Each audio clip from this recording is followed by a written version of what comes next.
주세요. 좋으신 사랑의 아버지 하나님 감사합니다.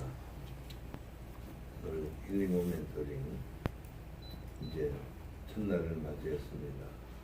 은총과 능력과 권능을 베푸셔서 저희들에게 지각을 열어 주옵소서. 예수님의 이름으로 올려옵나이다. 아멘. 지난번에 이어서 영적 존재로인가 54쪽 5번부터 진행합니다.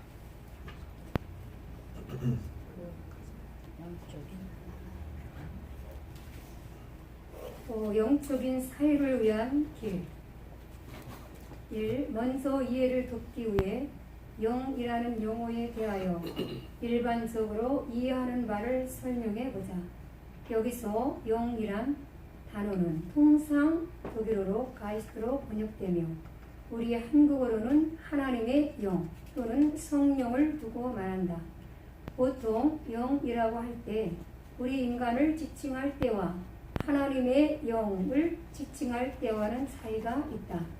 인간이 육과 영혼으로 되어 있다고 할 때의 영은 하나님의 영과 다른 것이다. 인간을 육과 영혼이라 할 때의 후는 독일어로는 질레라고 하며 그리스도 피시케에서 왔다. 그리고 이 단어에서 심리라는 단어를 지칭하는 피시케가 나왔다. 그러나 영은 피시케가 아닌 피뉴마를 지칭한다. 피뉴마는 보통 우리말로 성령 또는 영이라고 사용된다. 피뉴마는 헬라어이며 라틴어로는 스피리투스라 하고 분다라는 헬라어 동사 후네이오에서 기원하여 숨 또는 바람이라는 뜻을 가진다. 피뉴마는 독일어는 가이스트라고 번역되는데 그것은 원조로 가이스타 또는 가이타스라는 단어에서 나왔으며 인도 게르만어로는 게이즈로 표현되는데 게이즈는 살아 움직인다 라는 뜻을 가진다. 이 가이스트가 철학에서는 사유를 실제적으로 만드는 것으로 이해되는데 다시 말해 사유를 살아있는 것, 즉 사유를 의미로 바꾸는 역할로 이해된다. 네, 조금 얘기 좀 하고 넘어가면 네, 영이란 말이 다양하다는 이제 우리 한국말로만 이해하면 영은 하나님을 영이라고 말하는데 그때 말하는 하나님의 영은 54쪽이에요. 네, 그 하나님의 영은 스스로 자존하시는 영, 그 창조의 영이라 그렇게 말해요. 그 사람의 영은 피조된 영이다 그렇게 말해요. 그러니까 천사들도 다 피조된 영이다. 하나님은 자존하시는 분, 스스로 계신다 그런 말이에요. 그래서 이제 성령도 영이라고 말하고 하나님의 영도 영이라고 말하고 예수님의 영도 영이라고 말해요. 그래서 성경에 나올 때 하나님 영 그러면 성령을 얘기하기도 하고 예수의 영 그러면 성령을 얘기하기도 하고 그래서 설명하는 사람들의 용어가 다 다릅니다. 그러나 분명히 하나님의 영이 다르고 성령이 다르고 예수님의 영이 달라요. 그건 왜 그러냐면 삼위일체 하나님 원래 세 인격이시거든요. 한 분 하나님이지만 세 인격입니다. 우리도 영과 혼과 몸이 있잖아요. 그러니까 세 사람이 아니잖아요. 한 사람인데 영과 혼과 몸이라는 존재가 다른 거예요. 그러니까 영도 지정의가 있고 혼도 지정의가 있고 우리 혼이 이제 육체가 더불어 IQ, EQ가 있다면 영도 SQ라는 영성지능이 인격적 존재다. 그리고 혼은 몸이 없어요. 그래서 육체를 몸으로 삼고 육신이라는 개념으로 살고 영은 천사 같은 몸이 있어요. 다시 말해 투명한 몸이 있다 그런 말. 그러니까 우리가 이 존재 개념을 모르면 우리가 육체가 있으니까 가령 인간적으로 삶이 있잖아요. 그러니까 우리 영도 천사 같은 몸이 있기 때문에 우리 영과 하나님이 교제하는 삶이 있는 거예요. 그게 현세천국의 삶입니다. 이걸 잘 모르면 많은 사람들이 신앙을 오해해서 육신적으로 하나님과의 관계를 얘기하는 건 종교적인 관념이라고 해요. 그래서 많은 사람들이 신앙생활을 오해하는 거예요. 종교생활. 그래서 자기 육신대로 하나님을 형상화해. 네? 어떻게 생기셨나 보다. 모양을 얘기하는 게 아니에요. 근데 하나님은 인격 자체이시지 그분은 인격, 자, 영 그러신 분이지 그걸 우리가 정신이라고도 말하고 그래서 이제 여기 그 독일어로 말하는 가이스트라는 말이 하나님께 대해서 쓸 때도 가이스트 성령에 대해서 쓸 때도 가이스트 우리 영에 대해서 쓸 때도 가이스트 우리 인간의 정신을 얘기할 때도 가이스트 이게 다 사용합니다. 그래서 많은 사람이 혼동하는 거예요. 그래서 이 미국이 이 철학적인 영향을 받아서 아메리칸 스피릿 그럴 때 미국의 정신이라고. 그 학문적인 배경을 알면 그 용어를 왜 사용했는지를 알게 돼요. 이해되죠? 그러니까 이제 보통 문학 잡지 이런 책에서 말하는 영혼 할 때는 소울을 씁니다. 혼적인 그죠? 그 사람의 그 어떤 이 혼 그런 걸 지칭하는 거예요. 그러니까 책을 읽으면 이게 뭔지 알고 읽어야지 우리 식으로 읽으면 이게 말이 안 돼요. 이해되죠? 예, 그래서 이게 우리가 영의 근원, 근본 이런 걸 알아야 뭐다. 그리고 이걸 아는 게 중요한 게 아니에요. 이게 체험이 돼서 이거를 이렇게 말하는구나. 그래야 됩니다. 아멘. 할렐루야. 아멘. 그래야 우리가 존재를 아는 거지. 그걸 모르고 영을 모르면 하나님을 모르는 거예요. 왜? 영의 아버지가 하나님이에요. 영이 갈 곳이 천국이거든. 할렐루야. 그게 낙원, 천연왕국, 영원 천국, 현세 천국. 그러니까 천국이 네 개라. 하나는 우리가 이 현세 천국에서 사는 거. 그리고 하나는 영혼만 가는 낙원. 그 다음에 부활해서 들어가는 천연왕국. 그 다음에 백보자 심판 끝나서 영원히 들어가는 영원 천국. 이걸 모르고 예수 믿으면 실용주의, 기복주의에 매여. 이 땅에서 잘 먹고 잘 살고 건강하고 뭔가 보호를 받는 그게 신앙의 목적입니다. 아까 유튜브 잠깐 보니까요. 어떤 분이 달에서 집을 찍었어. 조그만 파란 별이야. 많은 별이야. 그게 뭐라고 그러냐면 손을 이렇게 가리면 지구가 안 보여. 근데 그건 아무것도 아니고 보이저라는 거 있어요. 저 멀리 간 그 위성. 그거를 이제 많은 학자들이 과학자들이 지구를 한번 반대로 한번 비춰봐라. 그랬더니 많은 사람들이 안 된다. 왜? 태양빛이 비치면 렌즈가 망가질 수 있다. 그게 반대를 해서 못했는데 그 찬성하던 사람이 그 센터장이 된 거야. 그래서 한번 돌려봐라. 그래가지고 여기서 조정한 거잖아요. 그래서 저기서 이게 센서가 자기가 돌렸어. 찍어보니까 보일까 말까 하는 점이야. 거기 지금 우리가 살고 있어요. 근데 다른 은하계에서 보면 이건 전혀 안 보이는 궤도야 지금. 그러니 우리는 미세먼지 만든 거. 먼지는 보이지 미세먼지는 안 보여. 근데 우리는 너무 지나치게 자기가 세상보다 더 큰 줄 알거든. 얼마나 웃기는 거야.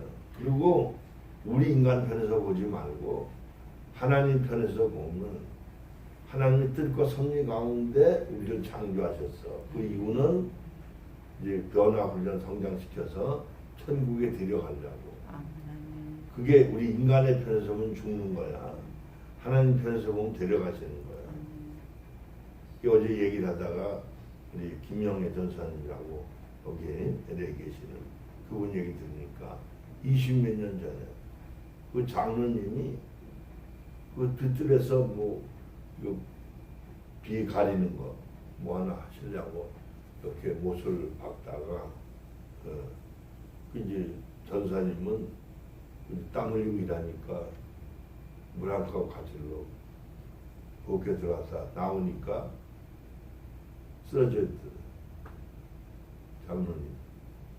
근데 요만한 막대기래 우리 근선 집사에게 여기 탁 쳐서 쓰러져서 식사.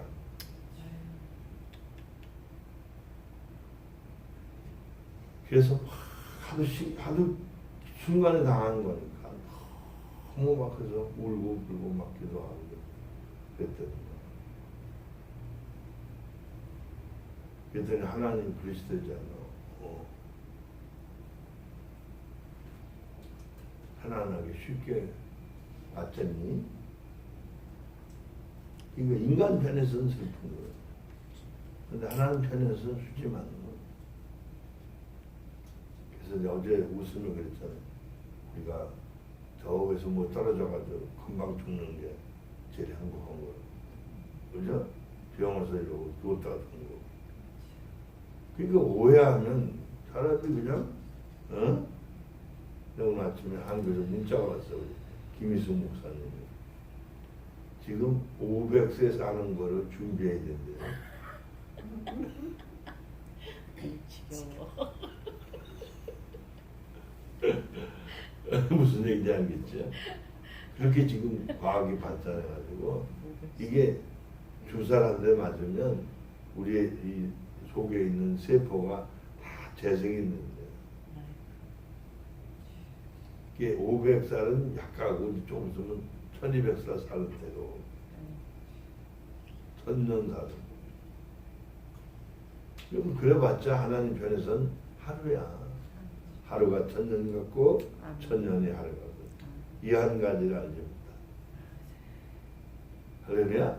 그러니까 여러분 잘못된 생각으로 이 땅에서 뭐 얼마나 사는지 잘 어떻게 사는지 거기 매일 필요가 없는 거예요. 영이 본질이거든요. 지금은 영의 아버지가 하나님이라고. 이걸 바르게 알면 삶의 개념이 달라요. 그러니까 우리가 영적 존재라고 알려면 학문적인 구체적인 내용을 인식해요. 인식하는 거는 생명이 안 돼요. 분유화가 안 돼요. 영적인 게 돼야 생명으로 바뀌어요. 할렐루야? 예, 맨 밑에. 철학에서는 영을 정신으로 이해한다. 소린 아낙사고라스는 정신을 노스라고 했으며 세계를 질서 정연하게 하는 어떤 힘으로 이해한다. 플라톤은 영원한 것을 보게 하는 것으로 이해하고 이데아의 세계를 직관하는 능력으로 파악한다. 아리스토텔레스는 어떤 세포를 스스로 발전시켜 어떤 형태를 만드는 힘, 즉 유한한 진리에 있는 영원한 존재로 이해한다.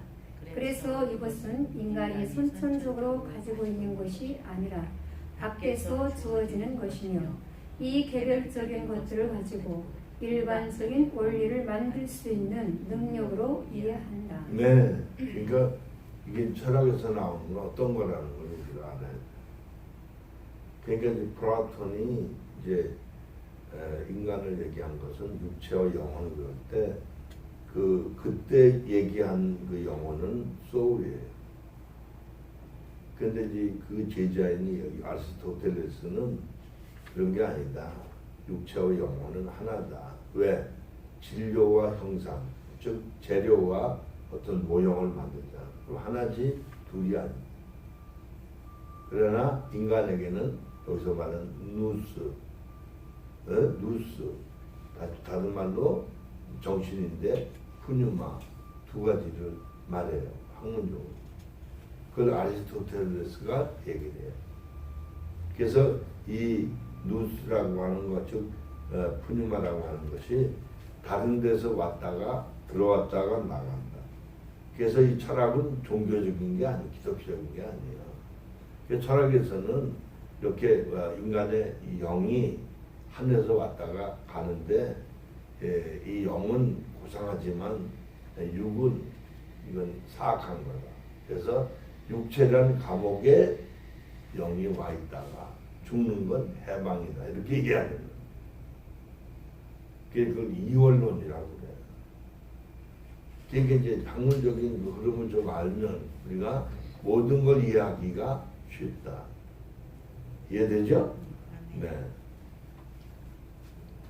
그 다음에 어거스틴 55쪽의 둘째 단락.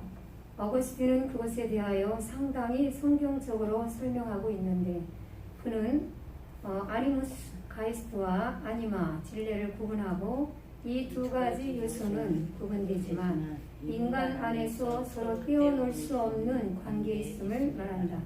아니마는 생명의 원리와 같은 것이고 아니무스는 생명 있는 것을 살아 움직이게 하는 빛으로 이해한다. 이와 비슷하게 토마스 아퀴나스도 자연의 빛으로 정의하는데 이것은 인간 속에 있는 하나님의 신성과 같은 빛으로 이것 때문에 하나님의 은혜에 참여한다고 한다. 이것은 변화무쌍하고 일시적인 유한한 것을 영원하고 불변의 것으로 추상화시키는 능력을 말한다. 그런데 아퀴나스는 진례와 가이스트를 구분하지 않고 같은 것으로 이해한다. 헤겔은 이것이 이성적인 주관성을 가진 정신의 의미로 사용되는데 스스로 외화하면서 전체성 또는 실제성을 찾아가는 능력으로 이해하고 있다. 그러나 성경은 우리에게 이런 철학적인 이해보다는 실제적인 이해를 준다. 70인역에서는 노하우라는 히브리 단어를 피누마로 번역하고 있다. 노하우는 성경에서 389회 사용되었고 113회 이상이 바람을 가리키는 데 사용되었으며 136회는 바로 하나님을 가리키는 데 사용되었다. 구약에서 인격이라는 말을 담고 있는 네페시는 하나님을 지칭하는 데 불과 21번 사용되었고 21번 사용되었고 노하우가 더 많이 사용되었다는 것은 특이한 점이다. 노하우란 떠도는 바람, 숨, 창조적인 생명력, 자립적인 존재로서의 영을 의미한다. 네, 그러니까 아주 재미있게 설명을 했죠. 그러니까 여기서 말하는 애니마라고 하는 거하고 애니모스라고 하는 거, 이 두 가지를 얘기하는데 이게 이제 다 쉽게 말하면 우리말로만 영과 혼을 얘기하는, 그렇죠? 각기 역할을 얘기하죠. 그 뭐라고 그랬어요? 쉽게 말하면 혼은, 그죠? 애니마는 생명의 원리와 같은 것이고 애니모스는 뭐라고 했어요? 생명 있는 것을 살아 움직이게 하는 빛으로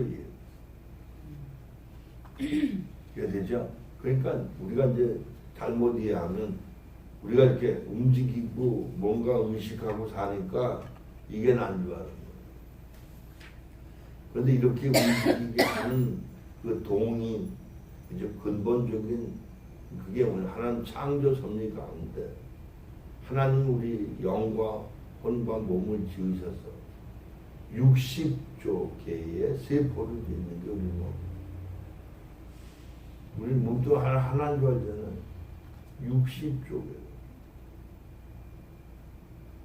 기가 막힌 거예요. 그러니까 하나님은 우리를 얼마나 신묘막측하게 지으시는 거예요. 그리고 하나님의 형상인 영을 지으셔. 근데 여기서 이제 학자들이 체험이 없으니까 학문적으로 영이나 혼이나 같은 걸로 이해하는 거예요. 근데 영과 혼이 다른 거예요. 영은 몸 안에 거하지만 몸을 통제할 수가 없습니다. 영은 혼과 교류하는데 영은 지배력을 갖지 않습니다. 인격적이라는. 근데 혼은 몸을 지배하고 살아오면서 이건 하나의 자아가 형성이 돼요. 그러니까 우리가 지금 이 땅에 살면서 이게 느껴지는 건 되게 혼으로 사는 거예요. 근데 거듭나게 되고 영적인 세계를 들어가게 되면 가치관이 바뀌는 거예요. 다시 말하면 하나님의 뜻 안에서 이해하니까 삶의 원리나 가치관이 다른 거예요. 그리고 그 의도와 목적이 다른 거예요. 그러니까 우리 육신적인 입장에서 먹고 마시고 희낙락 뭔가 즐겁게 사는 게 아니에요. 영적으로 변화가 돼서 하나님의 뜻과 섭리, 의도와 목적을 따라 살아야 되고 하나님이 원하시는 일을 위해 살아야 그게 진짜예요. 할렐루야. 그러니까 우리가 인간적으로 말하면 미국서 다 살 거냐, 한국서 다 살 거냐, 아니면 저 호주 가서 다 살 거냐, 뉴질랜드가 좀 더 나을 거냐. 사람들이 여기저기 이민 다니죠. 그렇죠? 이제 그 사촌 그 처남이 그 전에 있었는데 이분이 이북 출신이니까. 왜? 북한 사람들의 의식을 알아. 그러니까 이 사람들이 틀림없이 쳐내려올 거다. 그래서 부산 토성동에서 그 병원을 했었는데 이분이 여기 뭐야 되죠? 리버사이드로 이사 오셨어. 들어가 있어. 죽었던 거. 세월이 지나니까. 그죠? 안 죽으려고 미국 내가 죽는 게 아니야. 어디 가서 죽어. 땅굴 속에 들어가서 죽고. 이게 인간의 약점입니다. 그런데 그건 인간이 볼 때 그렇고 하나님 보실 때는 그게 프로그램의 한 과정일 뿐이야. 할렐루야? 무슨 말인지 아시겠죠? 그러니까 우리가 이렇게 육체를 입고 이 땅에 살 때는 또 움직이는 게 한계가 있어요. 그 개미가 왔다 갔다 하는 거죠. 그런데 우리가 죽고 부활하게 된 후에 우리의 모습은 예수님처럼 전혀 시공간에 초월을 하게 돼요. 예를 들어서 그때까지 이 우주 공간이 있다면 우리가 그죠? 생각만 하면 다른 내려가요? 은하계 구경 가서 왜? 그 뭐 비행기 타고 가는 게 아니야. 우주선 타고 가는 게 아니야. 생각의 속도로. 부활체는 이게 공기 마찰이 없거든. 슉 가는 거야. 1초도 안 걸려. 쉽게 보면 세상 가는 거야. 왜? 그 하늘나라는 영원한 나라이기 때문에 시공간이 없거든. 할렐루야? 그러니까 마찰이 없는 거예요. 우리가 바르게 알면 가치관이 새로워지고 의미도 새로워지고 이게 본질이 달라질 수가 있습니다. 할렐루야? 이걸 우리가 잘 알아야 가치관이 바뀌는 거예요. 할렐루야. 그 다음에 두 번째입니다. 56쪽의 첫째 단락입니다. 작은 네모 2번. 인간이 영적인 존재라는 사실을 과연 어떻게 알 수 있을까?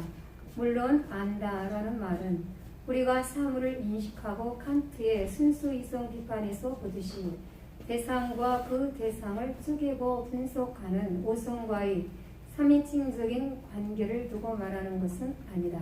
신학자 골비처는 인식이론적인 사유로 하나님의 실존을 인간이 3인칭적인 관계에서 파악하고자 할 때는 기껏해야 칸트의 실존이성 비판에서 나오는 형태로밖에 존재할 수 없다고 말한다.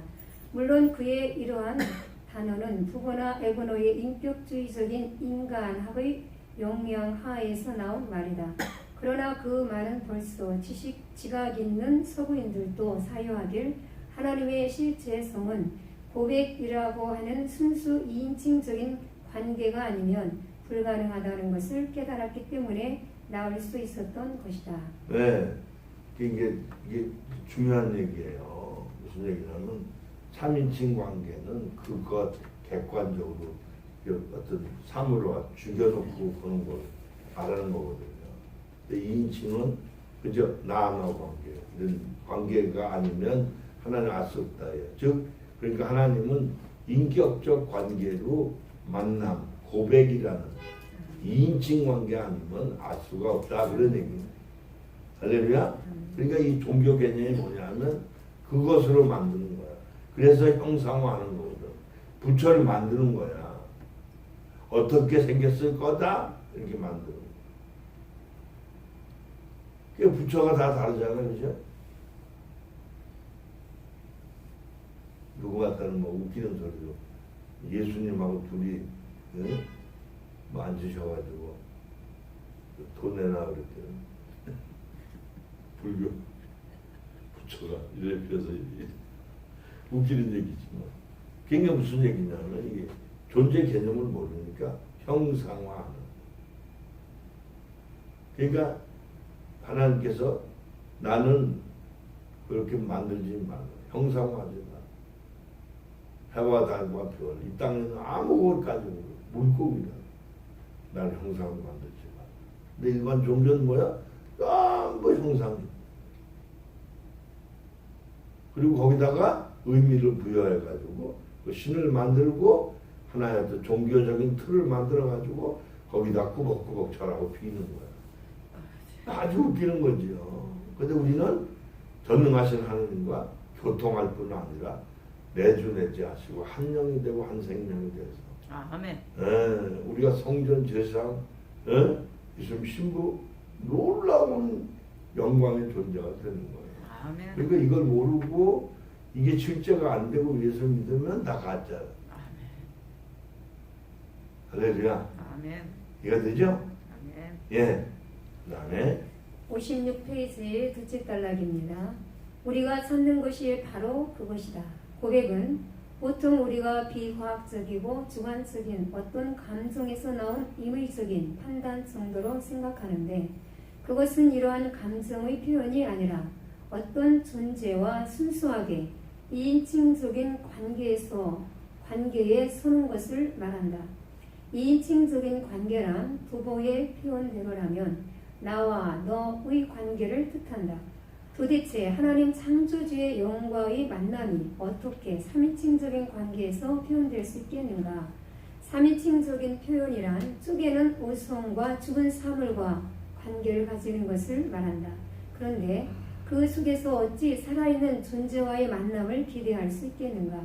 그래서 인간이 영적인 존재라는 사실을 안다는 것은 처음부터 2인칭적인 관계에서 출발하지 않으면 안 된다.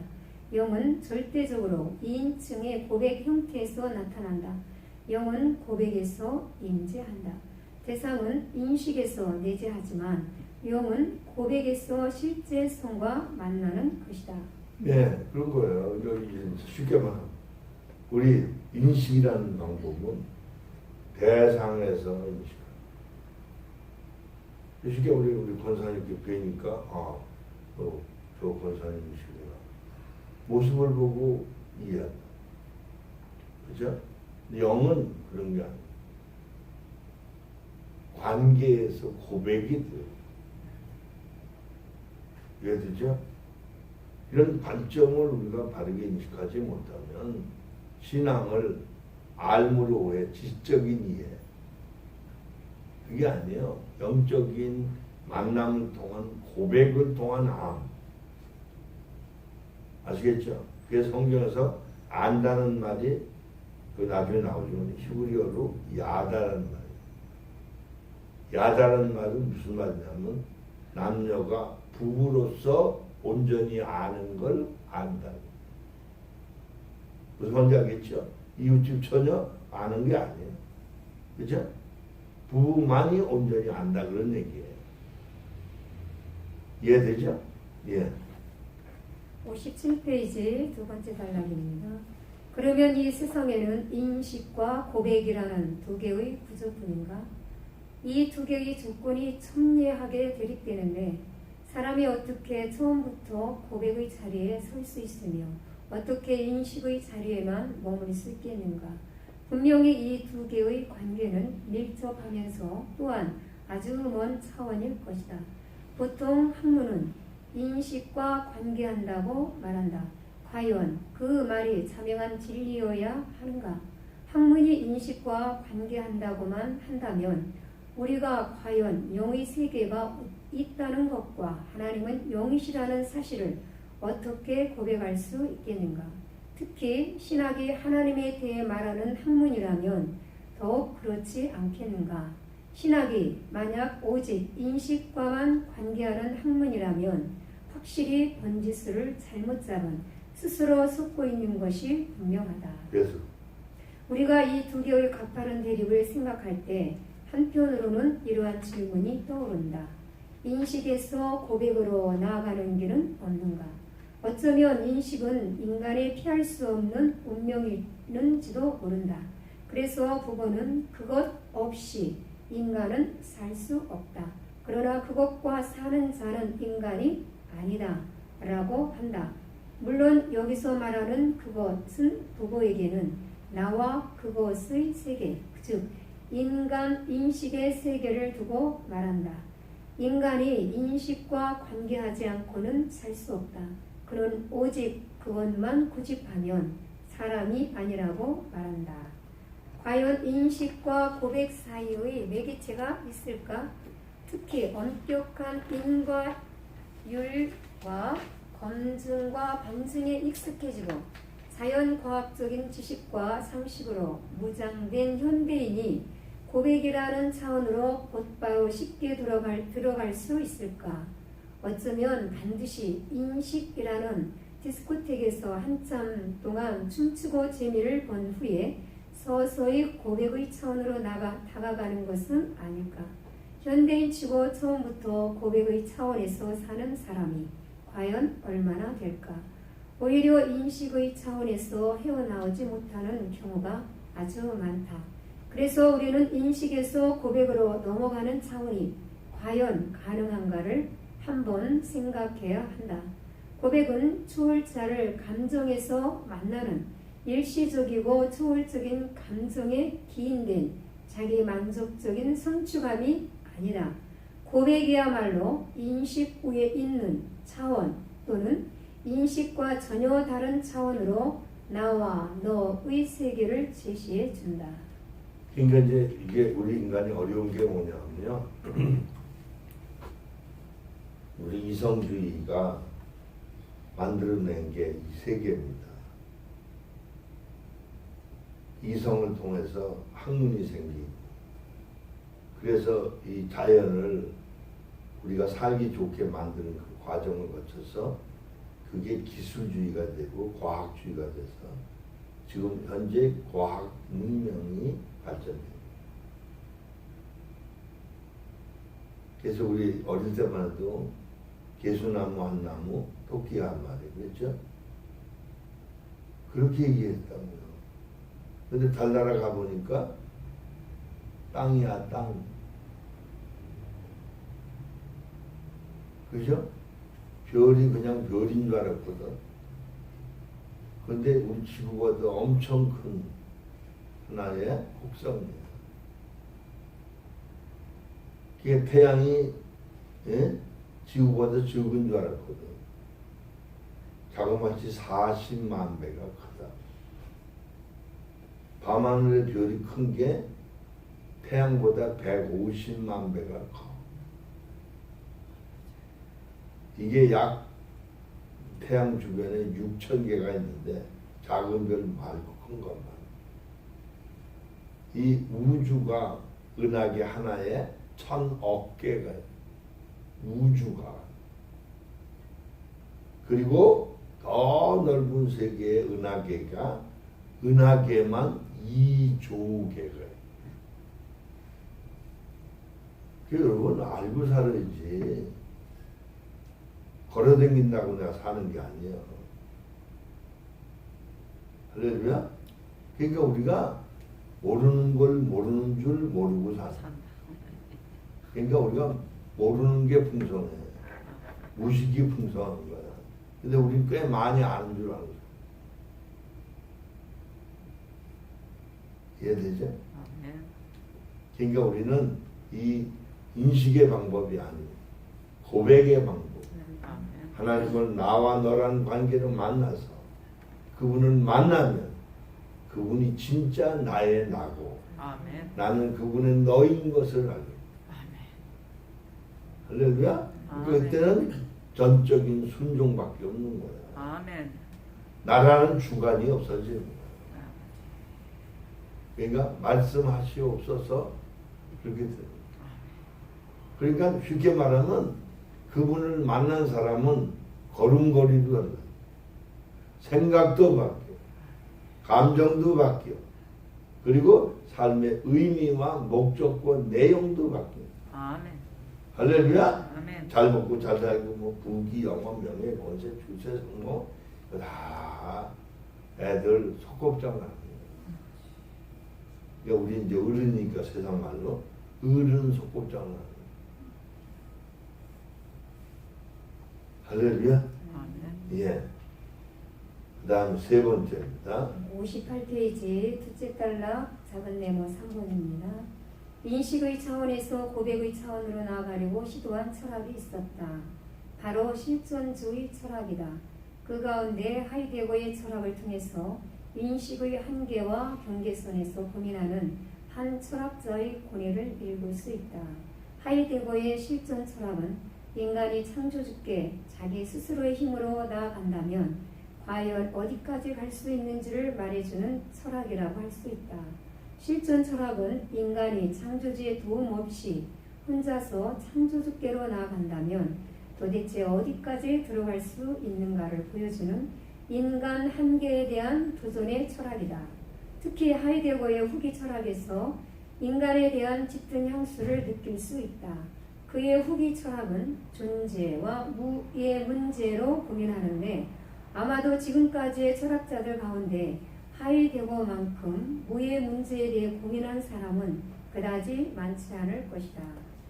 하이데거의 철학에서 무란 존재와 직결되어 있는데 놀라운 것은 동양에서는 기원전 500년 전에 이미 노자라는 사람이 이 문제를 사유했다는 사실이다.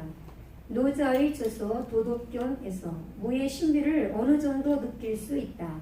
예를 들면 도에서 하나가 나오고 하나에서 둘이 나오고 둘에서 셋이 나오고 셋에서 피조된 만물이 나왔다. 피조된 만물은 뒤로는 음을 가지고 앞으로는 양을 가진다. 이 말은 마치 성경의 창세기와도 같이 묵시록적인 것을 말하고 있다. 그리고 노자가 대립하는 존재의 생성에 대해 땅 위의 인간들이 아름다움을 아름다움으로 인식할 때 거기에서 추함이 생기고 선을 좋은 것으로 인식할 때 악이 생긴다. 그래서 존재와 무는 생성할 때부터 이미 함께했다. 무거운 것과 가벼운 것은 드는 것 속에서 이미 함께한다. 긴 것과 짧은 것도 대립하는 관계에서 이미 함께한다. 고 말했다. 더 재미있는 것은 돌아감의 원리에 대해 도의 행함은 돌아감이고 도의 나타남은 부드러움이니 만물은 존재에서 나왔고 존재는 무에서 나왔다. 고 말하고 있다는 것이다. 노자가 왜 당시의 동양적 사고로 무에 대해 관심을 가질 수 있었을까? 그리고 무를 말할 수 있었을까? 이런 점을 본다면 확실히 동양 철학은 서양 철학에서 없는 점들을 앞서 말해주고 있는 것 같다. 서양 철학은 처음부터 쪼개는 작업에서 전체를 파악하려 했다면 동양 철학은 불투명하지만 먼저 전체를 그리면서 세부적인 것으로 나아가는 듯한 인상을 준다. 그리고 세부적인 것도 절대로 구체적으로 시사해 주는 바 없이 다만 직관을 통해 직접 만나는 방식을 택한다. 그래서 하이데거도 도교를 자신의 철학과 유사하다고 밝힌 바와 같이 그 생각하는 바가 상당히 유사한 점이 있다. 그런데 노자와 하이데거의 철학에서 말하는 무란, 과연 무엇인가? 무란 상식적으로는 아무것도 없는 것으로 이해하는데 사실은 이런 상식적인 개념이 아니라 하이데거는 놀랍게도 존재가 바로 무에서 나왔으며 무는 스스로 나타났다가 스스로 자신에게로 돌아가는 진리의 심장이라고 한 적이 있다. 그는 지금까지의 형이상학과 자연과학이 정의하는 대로 인식과 대상의 관계에서 인과 율에 의해 서로 일치하는 것을 진리라고 하지 않는다. 진리는 하나의 존재 방식인데 그것은 마치 피시스적인 것으로 스스로 나타났다가 스스로 자신에게로 돌아가는 것이다. 이런 진리는 물론 존재라는 피시스가 가지는 독특한 존재 방식인데 이 존재가 궁극적으로 무 또는 레테에서 나온다는 것이다. 말하자면 무는 모든 존재자의 궁극적인 존재의 기반인 셈이다. 무가 있기 전에 존재가 있고 존재가 있기 때문에 존재자가 있는 것이다. 그러면 이러한 존재의 근원을 어떻게 아는가? 노자는 스스로 무로 돌아가라고 했고 하이데거는 탈존을 말한다. 여기서 묘한 차이를 느낀다. 노자는 무로 돌아가는 존재자를 말할 때 모든 인생의 문제가 자에서 기인된다는 것을 느꼈다. 노자에게 인간이란 나라는 존재인데 나인 한 항상 고뇌와 인생 문제로 고민할 수밖에 없다는 것이다. 나이기 때문에 인생의 모든 괴로움이 온다. 그는 내가 아니라 무로 돌아간다면 이러한 인생의 문제로 인해 고통하지 않을 것이라고 생각했다. 노자의 사상을 후대에 발전시킨 장자 이후의 도교에서는 도인의 사상을 말한다. 도인이란 무로 돌아갈 줄 아는 사람을 말하는데 무에서 참다운 자유를 누리는 사람을 가리킨다. 반면 하이데거는 탈존을 말한다. 탈존은 실존과 유사한 개념이지만 실존보다 더 깊이 있는 의미라고 파악된다. 실존을 문자적으로 말한다면 무에서 나와 서는 것을 말하고 하이데거의 실존에서는 존재자인 나에서 나오는 것이라면 탈존은 보다 적극적으로 무에게로 돌아가는 존재를 가리킨다고 할 수 있다. 실존이 진리를 보고 진리를 만나기 위해 우선 자기 자신에게서 빠져나오는 존재라고 한다면 탈존은 이러한 실존을 근거로 영웅적으로 무에게로 과감하게 들어가는 존재를 가리킨다. 노자와 하이데거는 공통적으로 인간의 궁극적인 문제는 나의 문제로 보았다. 노자는 나를 버리라고 했지만 하이데거는 나를 무에게로 집어넣으라고 했다. 물론 노자가 나를 버리라고 한 것도 따지고 보면 하이데거의 탈존의 개념과 같이 무에게로 들어가는 존재가 분명하다. 그러나 노자는 나를 버리는 행위를 하이데거처럼 강조하지 않는 듯하다. 마치 그냥 인간이 무와 함께 무 안에서 살 수 있는 존재로 생각하는 듯한 인상을 준다. 반면에 하이데거의 나는 무에게서도 잃지 않는 나인데 무 앞에 서 있는 존재로서의 나를 강조했다고 볼 수 있다. 노자는 나를 완전히 버릴 것을 말하지만 하이데거는 나는 완전히 버릴 수 있는 존재가 아니고 오직 무 앞에서 나를 그대로 유지해야 하는 존재인 것이다. 확실히 이 두 사람은 다른 사람들보다 탁월한 철학자들이니 분명하다.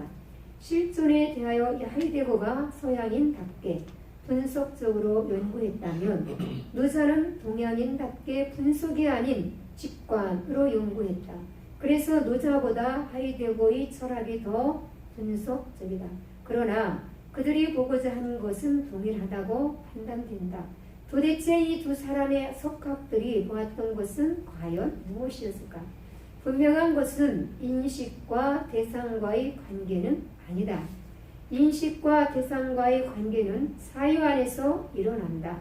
그러나 인식과 대상과의 관계가 아니라면 종결된 역사의 지평을 넘어서는 세계, 즉 살아있는 역사의 문제라고 생각된다. 네, 그러니까 이게 뭘 얘기하냐면 이런 거야. 이 노자나 이 하이데거는 자아 속에서 깊이 들어가서 묵상을 한 거야. 그건 영까지 들어간 거야.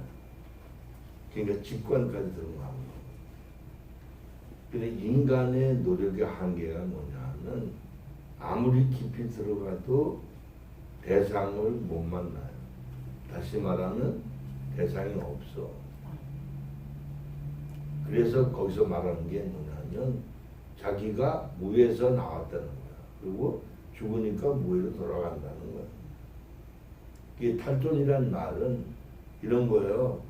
자기의 실존을 알잖아요. 가령 오늘 내가 실존이 뭐야? 이렇게 현실 쪽에 내가 지금 뭐 하는 사람이고 어떤 존재고 내가 지금 나이가 이런이고 이거가 실존이거든요. 네? 근데 이거를 내 현실을 현실로 보지 않고 무에게로 돌아가면 이것저것 신경 쓸 게 없다 그런 얘기예요. 이게 철학적인 개념이거든요. 그러니까 그들은 결과적으로 자아, 즉 영혼, 몸, 자아 속에 왜냐하면 우리가 거듭나지 않아도 영혼, 몸은 인격적 존재로 존재하는 겁니다. 그러니까 그 안에서 고뇌하는 걸 말하는 방법이 없어. 그러니까 우리는 하나님의 계시에 의해서 영혼, 몸이 비춰지는 거예요. 그리고 우리 눈이 있어도 이 빛이 없으면 이게 안 보입니다. 우리 영혼, 몸이 있어도 하나님의 진리의 빛으로 비춰주지 않으시면 진리를 이해할 수가 없게 되어 있어요. 이게 다 은혜입니다. 아멘. 할렐루야? 아멘. 이걸 모르고 우리가 예수 믿으니까 욕망을 위한 수단으로 믿는 거예요. 신앙이 아니에요. 그건 욕망이지. 종교예요. 할렐루야. 아멘. 탈전과 물을 이해하겠죠? 예? 그러니까 그걸 아는 거야. 쉽게 말하면 이런 거예요. 노자가 하는 말이, 예? 내가 이렇게 존재가 있으니까 그림자가 있다. 밝음이 있으면 어둠이 있다. 그러니까 밝음 때문에 어둠이 생겼다는 거예요. 이런 이제 자연적인 것을 가지고 이론을 세운 거예요. 할렐루야? 예, 그 다음에 61페이지 셋째 단입니다. 사유의 지평을 넘어서는 세계란 도대체 어떤 세계이겠는가? 비약해서 말한다면 우리가 말하는 영 또는 정신 세계가 아닐까? 성경에서는 처음부터 영적인 진리를 선언하지만 성경적인 증거가 없었던 노자 시대에 노자는 인식과 대상의 경험적인 세계 너머에 있는 또 다른 차원의 세계를 직관한 것이 분명하다. 그렇지 않고서야 어찌 존재가 무에게서 나온다고 감히 말할 수 있었겠는가? 그래서 이때 노자가 말하는 무는 단순히 어떤 것이 없다라는 의미가 아니라 인식으로 명명될 수 없는 것을 무라고 본 것이 분명하다. 하이데거도 역시 마찬가지인데 그가 말하는 무는 우리가 보통 상식적으로 말하는 존재하지 않는다는 의미가 아니라 명명될 수 없는 이라는 의미를 지닌다. 예고라는 생명신학자는 하이데거의 무를 사유되지 않는 존재 내지 하나님으로 생각한다. 이것은 무가 상식적인 의미로 아무것도 없다는 의미가 아니라 인간의 인식으로는 도저히 사유되지 않는 어떤 것을 말한다. 그래서 인간의 인식으로는 사유되지 않음에도 불구하고 존재라는 거대한 덩어리를 떠받치는 그 무엇인데 그러면 무가 사유되지 않으면서도 존재한다는 것은 어떻게 아는가? 인간은 그것을 만나는 것뿐인데 무를 만나는 존재를 탈존이라 하는 것이다. 예를 들어 불안이라는 생의 동기를 통해 무를 감지하게 된다. 불안은 인간이 무 앞에서 존재하고 있다는 사실을 고발한다. 탈존은 자신의 한계를 뼈저리게 고백하는 존재인데 특히 하이데거는 이러한 무를 죽음에 대한 불안을 통하여 알 수 있다고 주장했다. 죽음에 대한 불안이 바로 무가 역사 저편에 존재한다는 것을 알게 한다는 것이다. 그래서 하이데거에게는 죽음에 대한 불안을 계속 유지하는 것이 중요하다. 여기서 말하는 죽음은 실제로 나이가 다 차서 맞이하는 자연적인 죽음이 아니고 실존론적인 죽음에 대한 의식인데 즉 선치된 죽음에 대한 결단을 말한다. 죽음을 앞당겨서 그곳으로 자신을 던짐으로써 자신에게서 나오고 무를 경험하는 것이다. 체험하는 것이다. 네, 무를 체험하는 것이다. 이게 무슨 얘기냐 이거예요. 죽음을 선취한다는 말은 내가 죽을 거잖아. 그러니까 난 죽었다고 생각한다. 탈존이 된다. 응? 죽은 자는 말이 없다.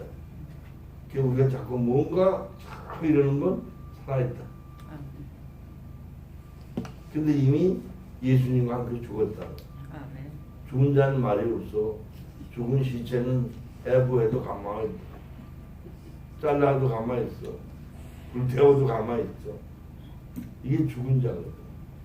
근데 우리가 무언가 소리질, 성질 부리고 인상 쓰는 거 아직 안 죽었어. 여기서 얘기하는 철학자들도 죽음을 선취한. 그러니까 그게 자기 초월이에요. 그래서 철학이 깊은 단계에 들어가면 불행을 행복으로서 승화하는 용어를. 그러니까 불행을 행복하다고 느끼는 거예요. 이게 자기 최면이에요. 최면술 아시죠? 자기 최면이에요. 그 고통을 행복하다 하면 이 몸이 바보가 되어서 기뻐서 그냥 그 불행은 자체를 불행인데 그 불행을 불행으로 안 느끼는 거야. 행복을 느껴가지고 빈밥밥으로. 이게 자기 최면에 미친 거지. 이게 철학에서 그게 가능하다. 이게 죽음을 선취하다. 할렐루야. 예. 62페이지 작은 네모 4번입니다. 우리는 하유되고의 무와 노자의 무를 생각하면서 당연히 절대자의 개념인 신을 생각하지 않을 수 없다. 여기서 중요한 질문이 하나 생긴다. 왜 절대자와의 만남이 항상 인간의 인식과 대상의 관계 저편에 서 있는 지금 인간이 보기에는 항상 물어 보이는가 하는 질문이다. 왜 하나님과의 관계가 인식과 대상과의 관계가 아니라 실존과의 관계임에도 불구하고 두 사람에게는 공통적으로 물어 보였을까? 더 정확하게 묻는다면 하나님이 실제 하시는 세계는 왜 우리 인간에게는 물어 보이게 되는 것인가 하는 것이다. 이것은 영적인 세계가 어떠하다는 것을 보여주는 것이 아닐까? 놀랍게도 성경은 하나님의 세계가 무가 아니라 천사와 영들의 세계로 묘사하고 있다. 사도 요한의 새 예루살렘의 이상은 하이되거나 노자가 본 것과 달리 무가 아니라 즐거움과 영광의 세계라고 기록하고 있다. 과연 성경 저자들이 본 것은 단순한 환상인가? 환상이 아니라 오히려 이상이라고 하지 않는가? 환상과 이상의 차이는 간단하다. 환상은 실제성 자체가 없는 것이 실제인 것처럼 나타나는 것이고, 이상은 참된 실제성이 명명될 수 없는 형태로 나타났기 때문에 이상이라고 한다. 성경에서 나오는 이상과 하이데거와 노자가 본 무와는 어떤 관계인가? 이 해답을 위해 우선 노자와 하이데거가 본 무를 구분해야 한다. 두 사람 다 인식 저편에 명명될 수 없는 세계를 물어보았는데, 그러나 무로 접근한 방법이 차이가 난다는 것을 간과해서는 안 될 것이다.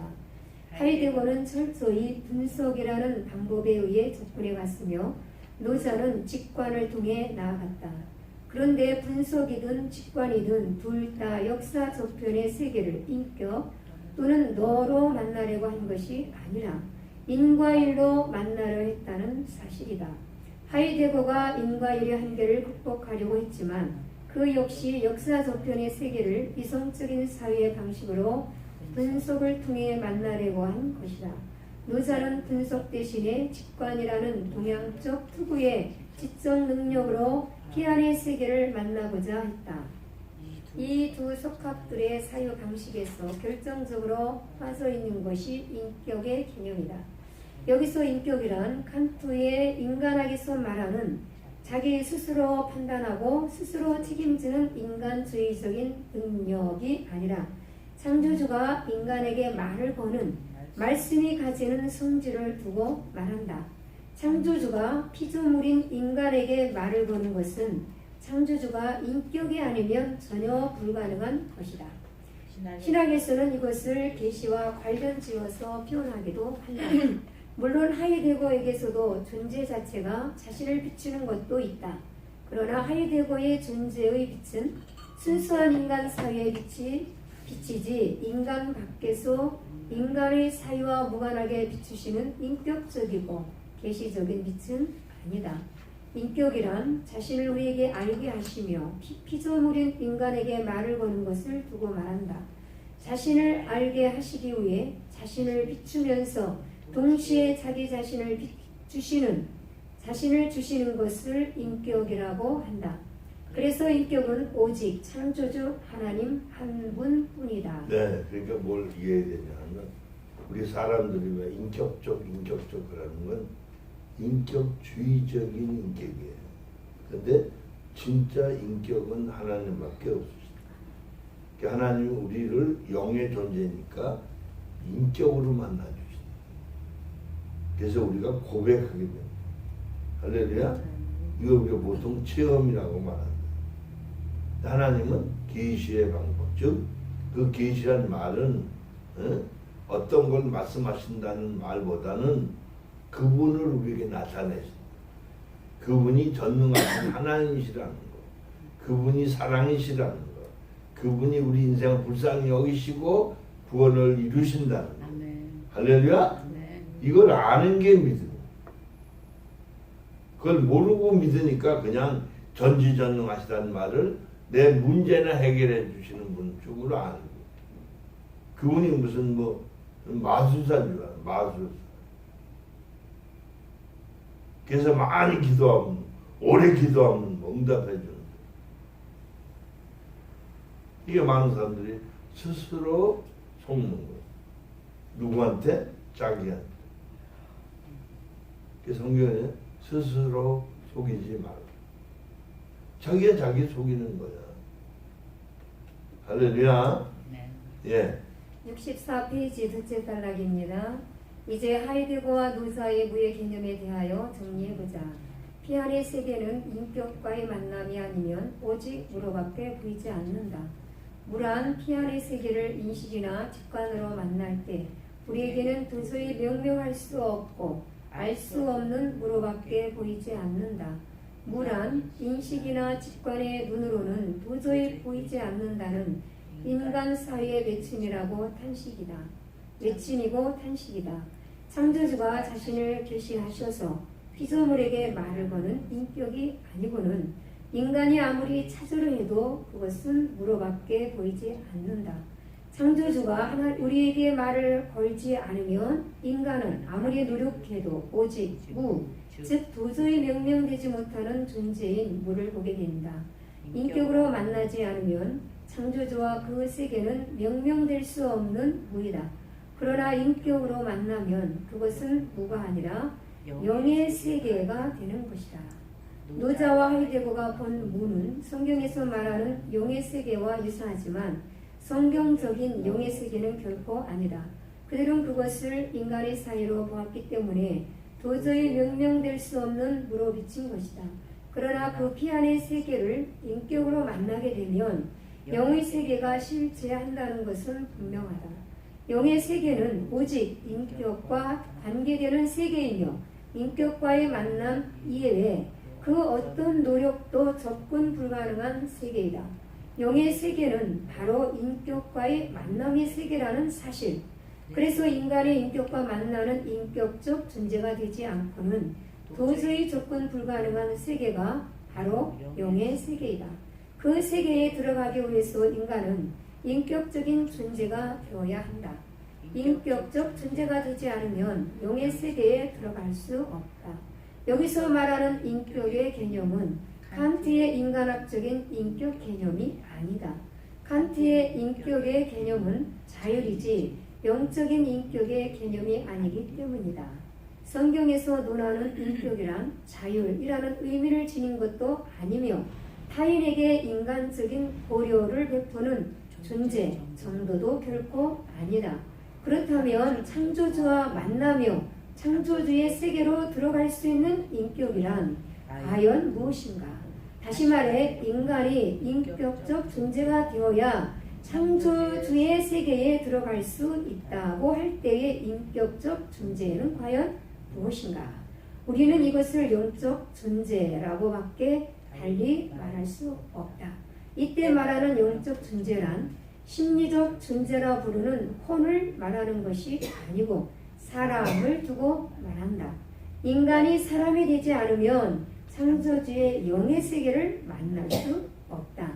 오직 사람만이 창조주의 영의 세계를 만날 수 있으며 사람만이 하나님을 만난다. 그리고 사람만이 영적 존재이다. 사람의 영은 피조된 영이며 이 피조된 영이 창조주의 영을 만난다. 창조주의 영은 피누마이지만 피조된 인간의 영은 피누마를 만나는 영이다. 그것은 하나님의 영인 피누마 앞에 항상 껍데기로 존재하며 그의 영으로만 생기를 얻으며 그 영이 주는 바람으로만 생애의 의미를 발견할 수 있다. 아멘. 이게 좀 여기까지 하고 좀 쉬어야 되는데 좀 시간이 많이 지났어. 이게 무슨 얘기냐 이런 거예요. 우리의 인격적 존재는 영이에요. 그러니까 자기 영을 만나면 자기 영이 혼보다 훨씬 인격적인 존재라는 걸 알고 있습니다. 저번에 이제 본선이 있다고 체험한 얘기를 하는데 얼마 전에 하나님이 자기를 보여주시는데 하나는 아주 고상한 존재고 하나는 보니까 자기의 혼인 거야. 너무 야비해. 자기가 봐도 야비해. 창피하다. 그 약하예요. 깊이 하나 보여주시면 자기가 자기를 볼 때 너무 혐오스러워. 저게 안 가신다.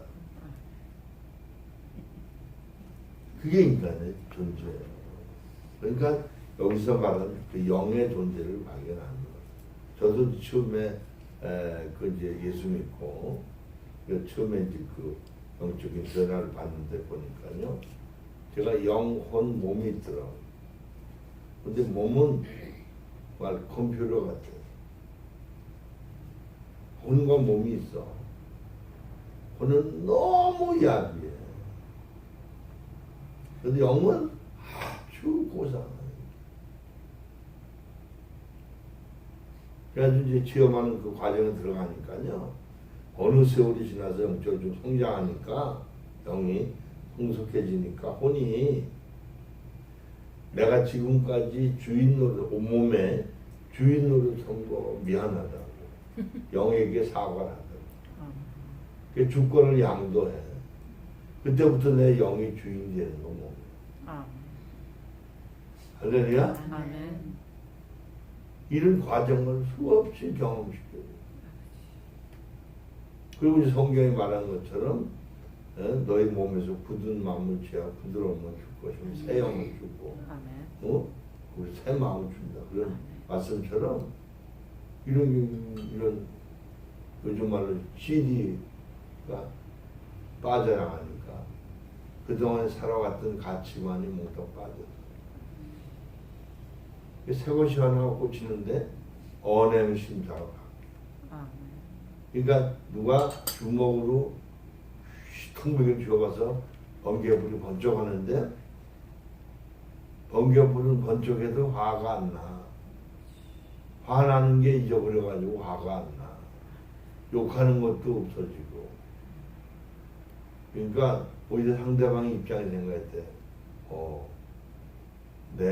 내가 입장이 바뀌었으면 나보다 더 했을 텐데.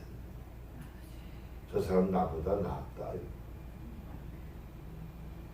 이걸 내 인격이에요.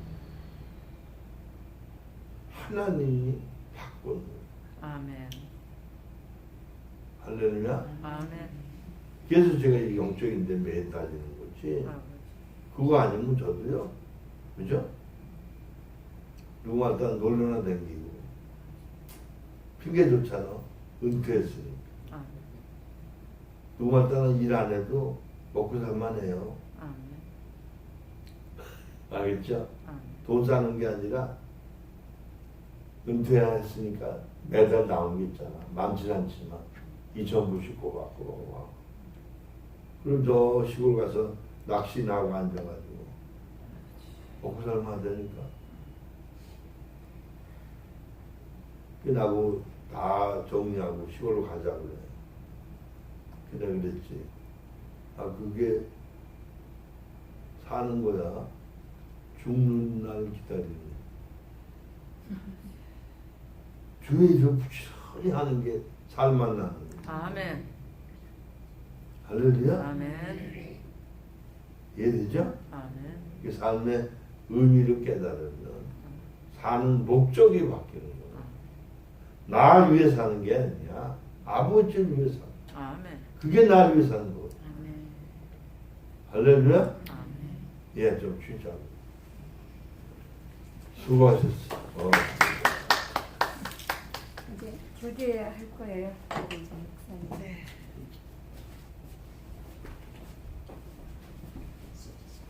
이거 안고도 되나요? 화장실 가다.